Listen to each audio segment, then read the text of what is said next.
Her hands trembled, and her mind felt numb. In the darkness of the night, every corner of the city seemed to descend upon her eyes. Elizabeth suddenly realized that something strange was happening in this quiet town. Everyone around her seemed to be a part of some hidden mystery. For the past few weeks, odd events had been occurring.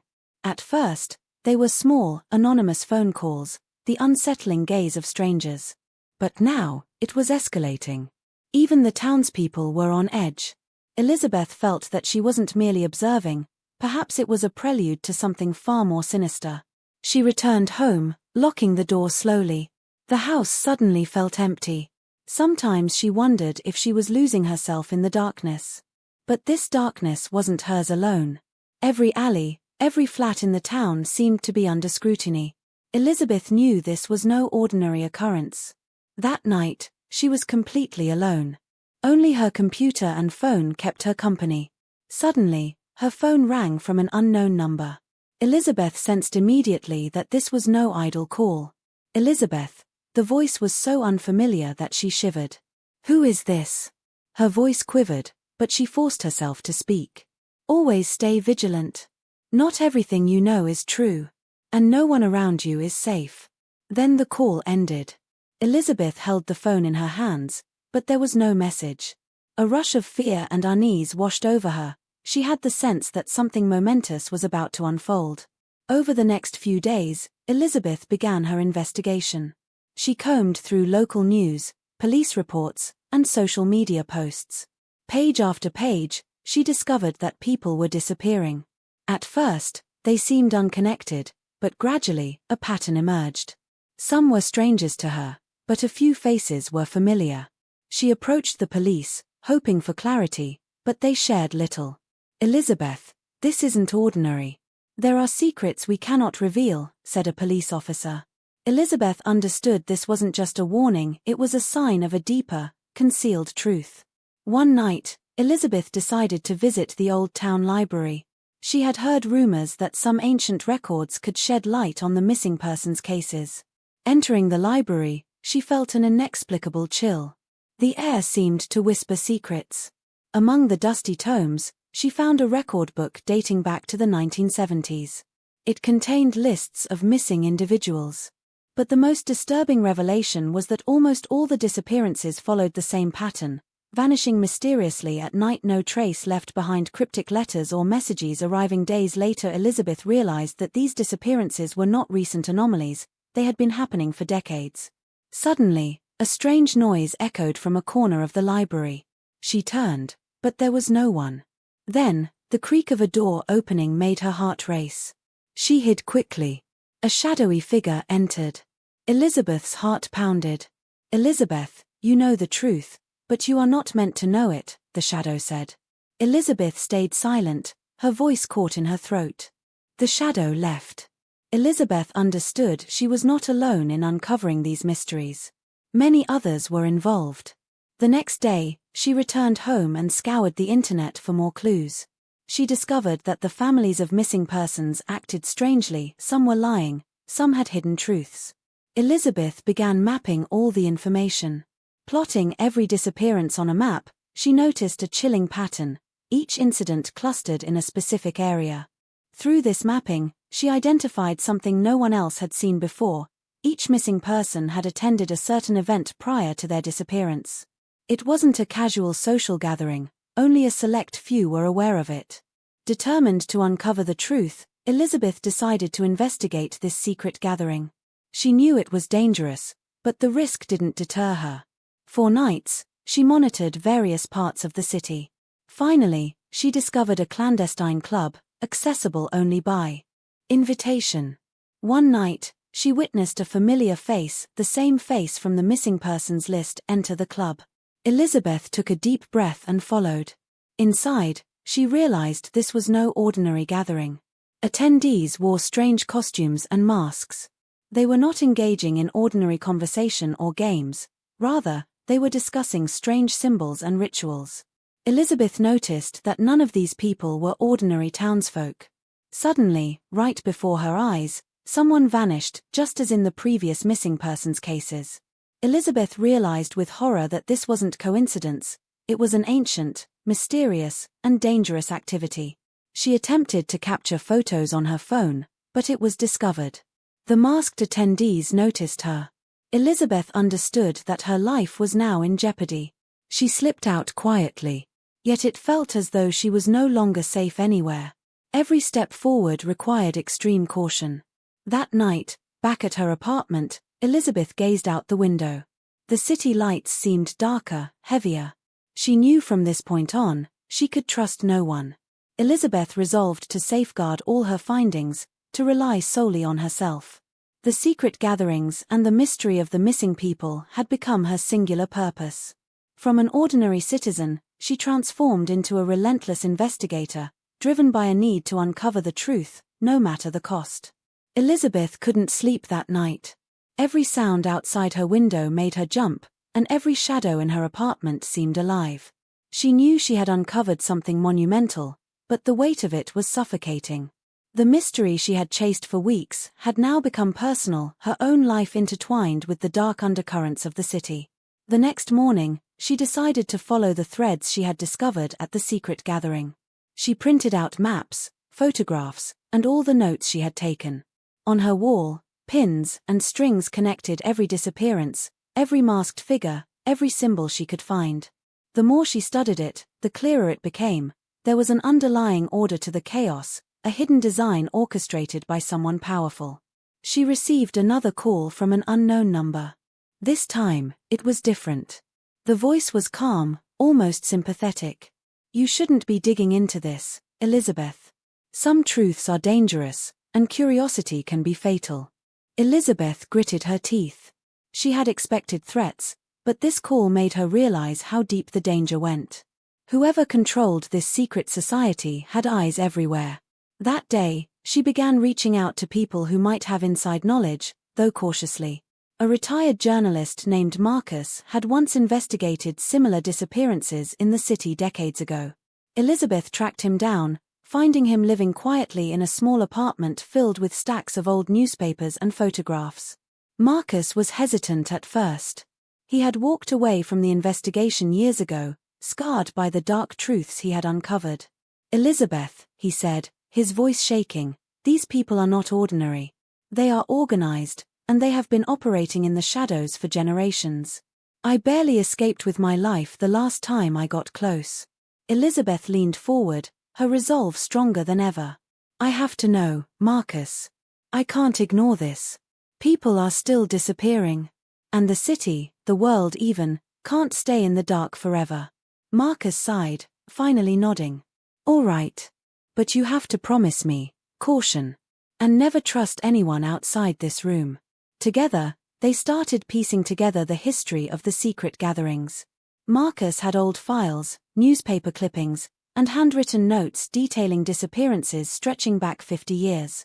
It wasn't random, it followed a ritualistic pattern, each linked to the city's elite. Politicians, businessmen, influential families, some names were still respected in society, but behind the masks, they participated in these dark ceremonies. Elizabeth and Marcus discovered a chilling connection. Every missing person had stumbled upon a secret or tried to expose the truth. The gatherings weren't just for social entertainment, they were a way to silence those who threatened the society's secrecy. Weeks passed, and Elizabeth's investigation deepened. She visited every neighborhood mentioned in the records, interviewed locals who had seen strange things, and even began decoding symbols found at the gatherings. Every discovery made the picture clearer but also more terrifying. One night, while walking home from Marcus's apartment, Elizabeth sensed she was being followed. The hairs on her neck stood up as she quickened her pace, glancing over her shoulder. Shadowy figures trailed her from the alleyways. She ducked into a side street, hiding behind dumpsters, her heart hammering. The figures paused, whispered to each other, and then vanished into the night. Elizabeth exhaled slowly, realizing that someone had been monitoring her movements closely. Her investigation had crossed a line, and now she was a target. Back at her apartment, she barricaded herself in. Every noise, every creak, every flicker of the lights made her jump. She realized the society wasn't just after her, they were after anyone who could connect the dots. Determined to fight back, Elizabeth decided she needed evidence. Photographs, recordings, documents, anything that could expose the truth. But to do that, she had to infiltrate the next secret gathering. She knew it would be her most dangerous move yet. For days, she prepared. She studied every detail about the club, the people, the symbols, and the entry protocols. She crafted a disguise that would allow her to blend in, elegant, unremarkable, but precise. She even practiced slipping through the crowd unnoticed, moving like a shadow. The night of the gathering, Elizabeth arrived early. She took a deep breath, reminding herself that this was no longer just about curiosity, it was about justice, about preventing more disappearances.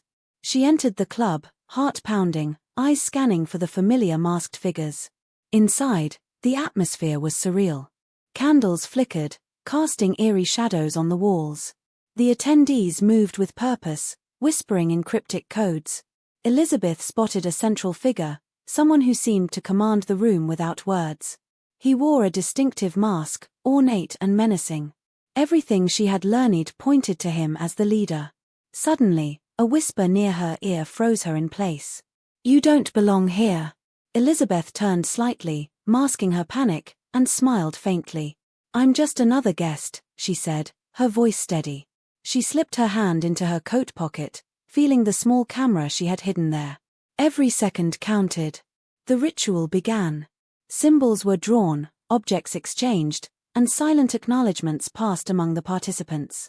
Elizabeth's fingers worked quickly, snapping photographs and recording video while maintaining her cover. She realized this was more than she imagined. It was a systematic, calculated operation to control and eliminate anyone who posed a threat to the society. A sudden movement from the leader caught her eye. He was watching her. Elizabeth froze, pretending to admire a tapestry on the wall. Her pulse raced as she realized the consequences if he discovered her presence.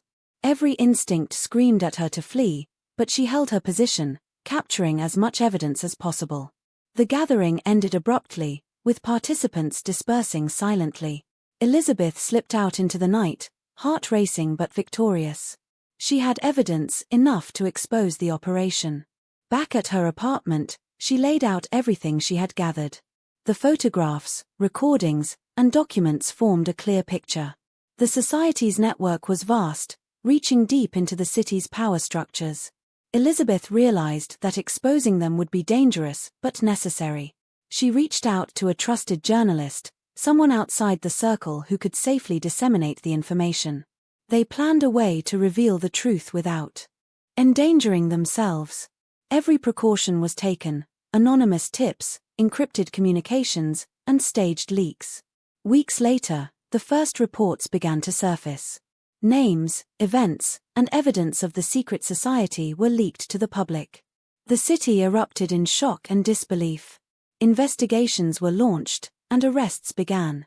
The veil of secrecy that had cloaked decades of disappearances started to lift. Elizabeth watched the news in silence, a mix of relief and lingering fear. The society had been exposed, but she knew some of its members would escape or retaliate. Her life would never be the same. She had entered the darkness and survived, but the shadows would always follow. Yet, for the first time in months, Elizabeth felt a glimmer of hope. She had uncovered the truth, protected countless lives, and brought long-overdue justice. The city was safer, the hidden horrors revealed, and the victims honored. Her journey had transformed her from an ordinary citizen into a vigilant investigator, fearless in the face of danger. Elizabeth knew the path ahead would remain perilous, but she was ready.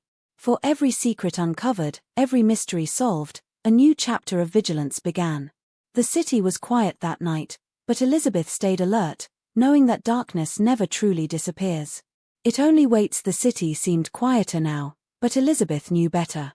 The aftermath of the revelations had shaken the streets, but shadows lingered in the corners, silent and watchful. Every morning brought headlines, arrests, and new information, but also new threats. She had exposed the society, but many of its members had vanished, slipping into the darkness like ghosts. Elizabeth felt the weight of responsibility pressing down on her. She could no longer move freely without caution. Every conversation, every meeting, Even the familiar streets could conceal danger. She began to document everything meticulously, every person she met, every new lead, every minor clue. The city had become a labyrinth of secrets, and she had to navigate it carefully. One night, a knock at her apartment door startled her. Her instincts screamed danger. She peered through the peephole to find a man in a grey coat, face partially obscured. She didn't recognize him. "I know what you've done, Elizabeth," the man said in a low, urgent tone. "And I'm here to help. But you must leave your apartment now." Elizabeth hesitated. Trust had become a luxury she could no longer afford. "Who are you?" she asked, gripping the door frame. "My name is Adrian. I used to work inside the society. I got out before it was too late. But they're planning something new, something bigger. You're their target now." Elizabeth weighed her options. She didn't know if Adrian could be trusted, but the urgency in his voice left no room for doubt. She grabbed her bag, filled with evidence, and followed him into the night. The streets were damp, glistening under the faint glow of streetlights. Every sound, the distant siren, a shutter closing, a dog barking, made her pulse quicken. Adrian led her to a safe house on the outskirts of the city, a modest building hidden among abandoned warehouses. Inside, the atmosphere was tense but strangely protective. Surveillance equipment, files, and computers cluttered the room. Adrian motioned for her to sit as he started explaining the next threat. "They're reorganizing," Adrian said. "The society isn't finished. They've learned from the exposure. Now they're planning to expand their network internationally. More disappearances. More control. And they know you were the one who exposed the truth." Elizabeth felt a chill run down her spine. She had thought exposing them would end the threat, but now it seemed to have only provoked them further. "We need to be proactive," Adrian continued. "I've been tracking their movements. They're communicating through coded channels, using fronts that appear legitimate. We can intercept some of this, but we'll need help." Elizabeth nodded, her determination rekindled. She knew she couldn't stand by. The lives of countless others were at stake, and she had already committed too much to walk away now. 4 days, they worked tirelessly, decrypting messages, analyzing patterns, and mapping out potential targets. Each breakthrough revealed a larger, more terrifying network. The society's reach extended far beyond the city. It infiltrated businesses, government offices, and even law enforcement agencies. One night, while Elizabeth was reviewing files, a photograph slipped from one of the folders. She picked it up, her hands shaking. The image showed a gathering similar to the ones she had infiltrated before, but in the background, a familiar figure stood observing, unmasked and smiling. It was someone she had trusted, someone close to her investigation. Betrayal surged through her. The thought that someone in her circle might be complicit made her rethink every interaction, every decision she had made.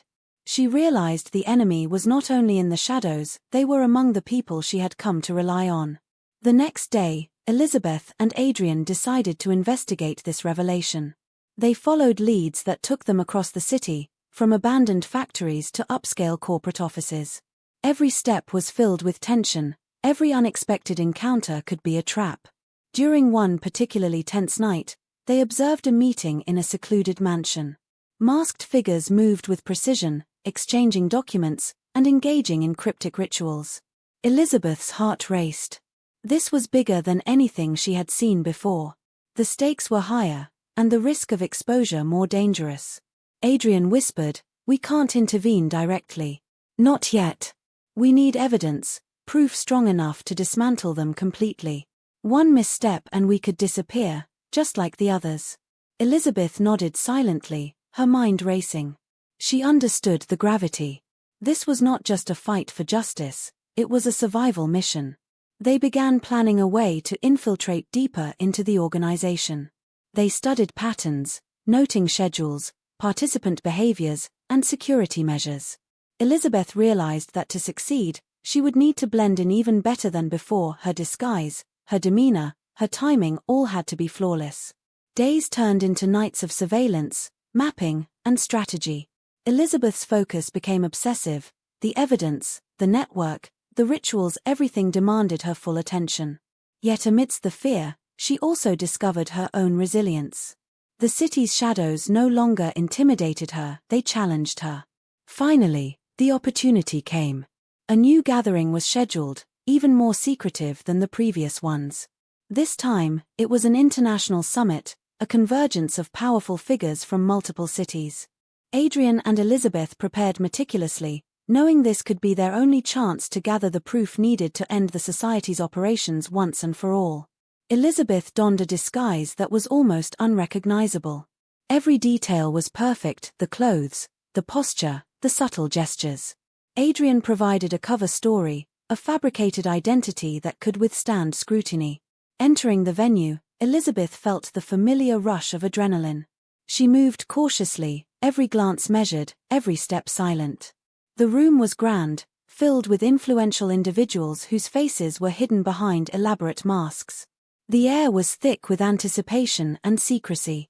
She quickly spotted the leader, distinctive, commanding, his presence dominating the room. Elizabeth knew that any mistake could reveal her identity and cost her life. She activated her hidden camera, capturing images and audio of the proceedings. The rituals were more intricate, more dangerous, and more calculated. On a dark, deserted city street, Freitas moved quickly, his mind racing with one thought: Odite. The information he now held could no longer remain his alone, it had to reach Odite. Every turn in the street seemed to warn him, as if invisible eyes were tracking his every move. He arrived at Odite's apartment building, his heart pounding.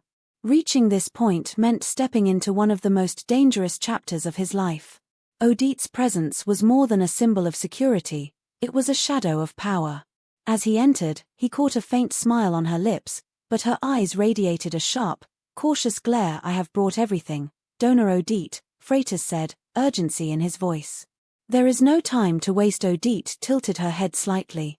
"Freitas, you know that handling this information puts both of us at risk.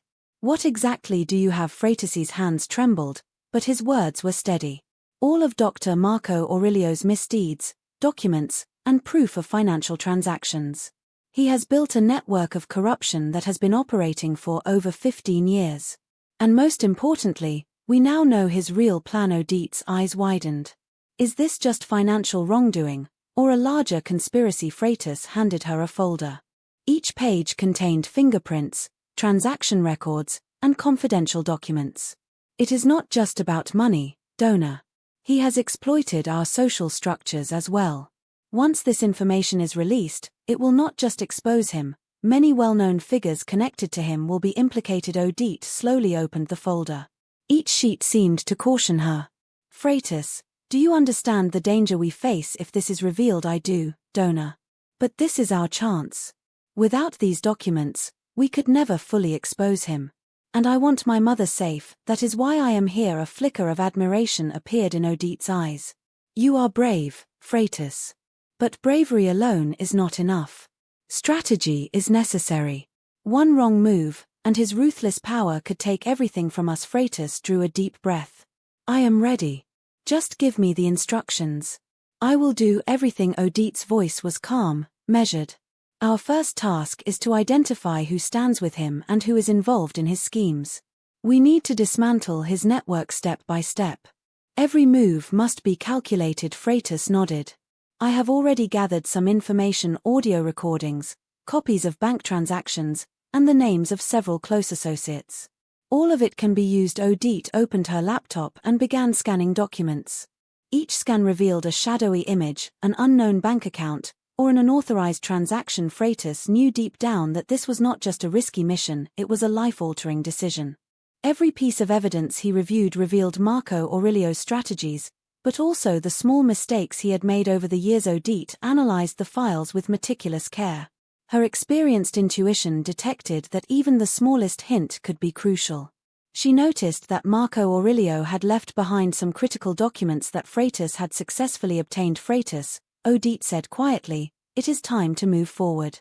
We are not merely collecting evidence, we are creating a plan that will put Marco Aurelio in a position of extreme vulnerability.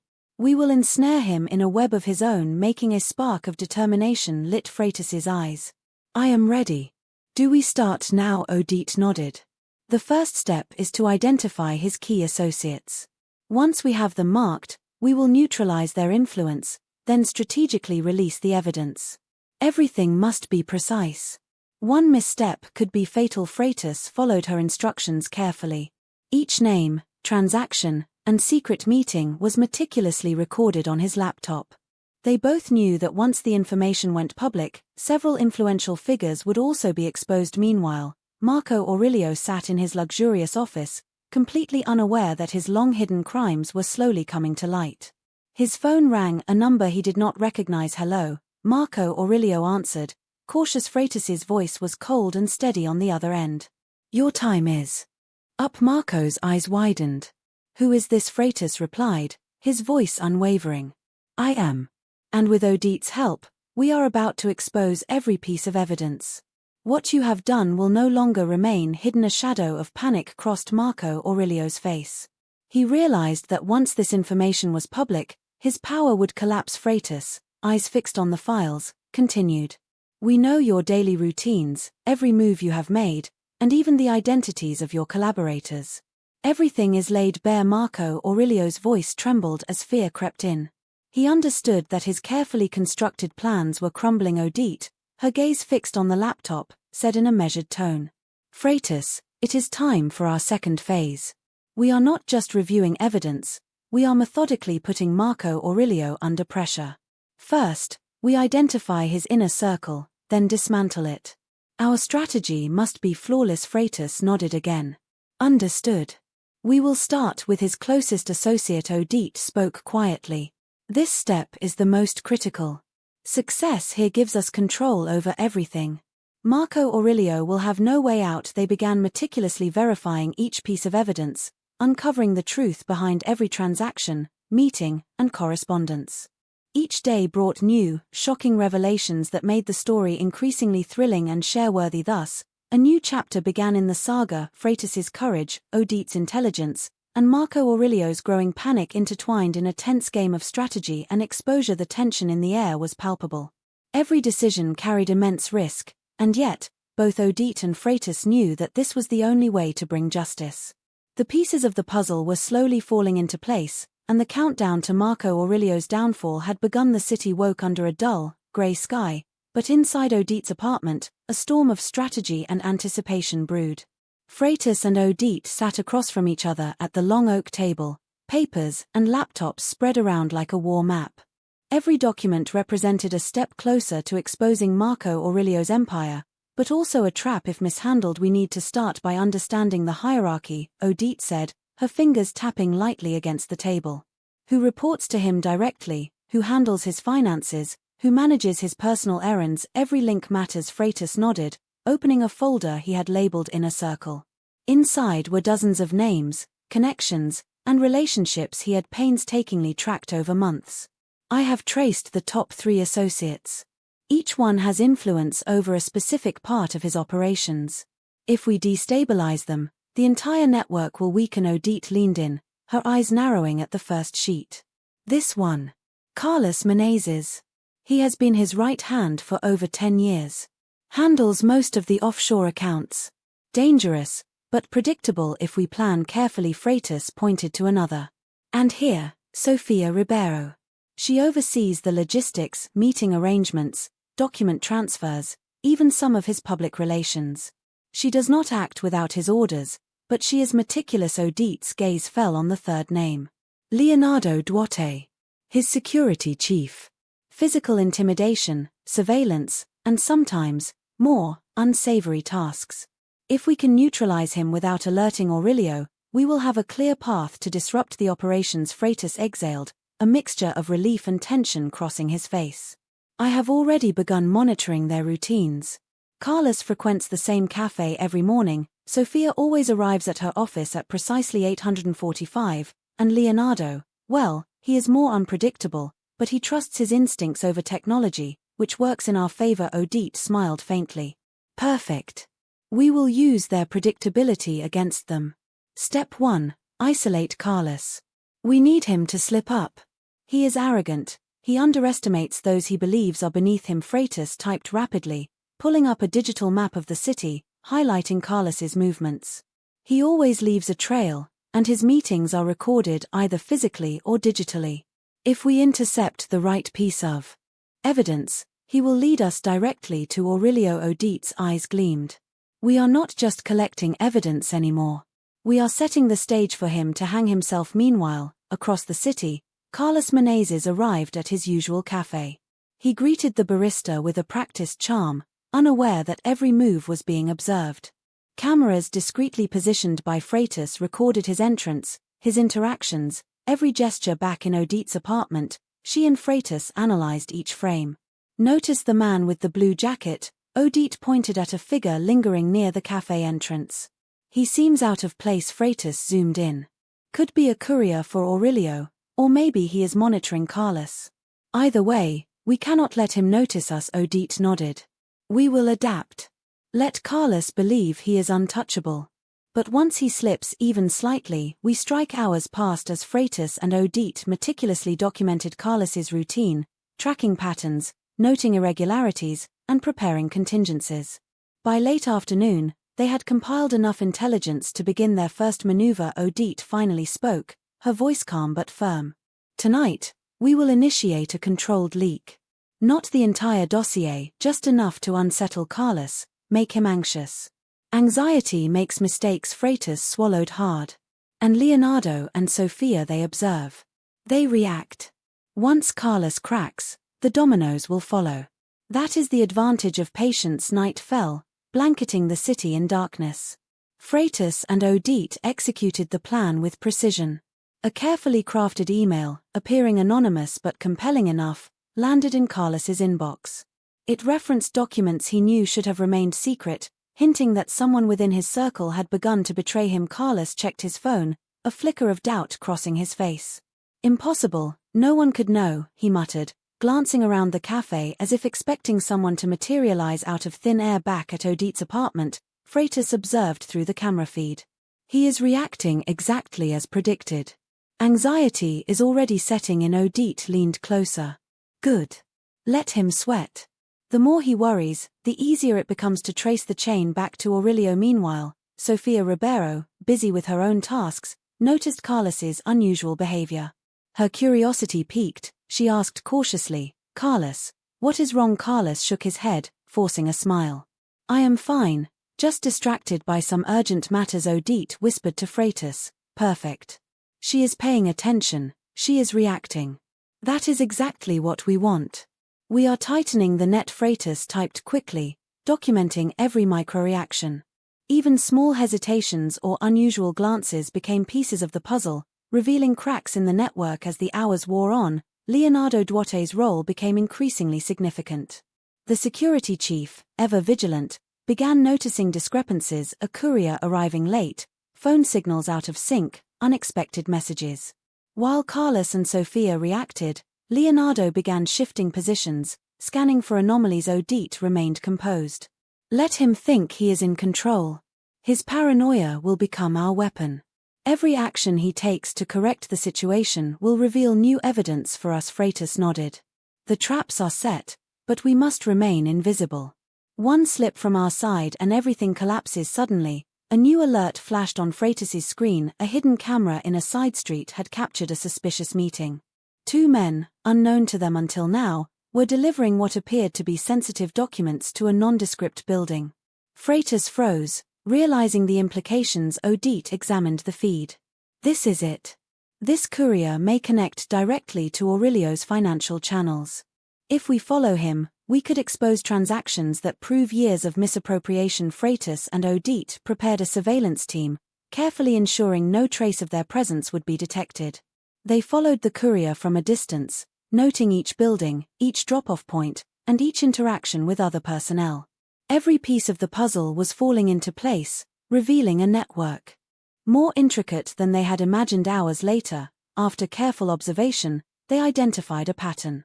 Each drop-off, every movement, and every coded exchange connected back to Marco Aurelio.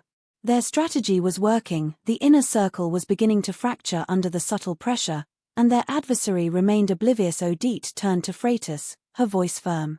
"Phase 1 is almost complete.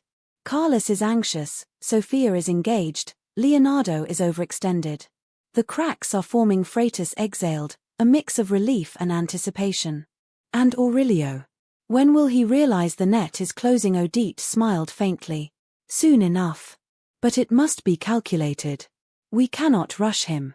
Patience will make him vulnerable. Overconfidence will be his downfall. They spent the next few hours consolidating the intelligence, creating a timeline of events, and preparing for the next phase, directly exposing the financial and operational network.